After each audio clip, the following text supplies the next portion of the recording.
Ramazan ayının 28-ci gününün duası. Allahumma vəffir həzzi fihi minən nəvafil. Allahım, bu ayda müstəhəb ibadətlərdən mənə pay ver. Və əkrimni fihi bi ihsaril məsail.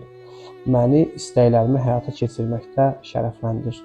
Yəni həyatımda yaxşı işlər görmək, səmimi niyyətlə istəklərimi əldə etməkdə mənə kömək elə.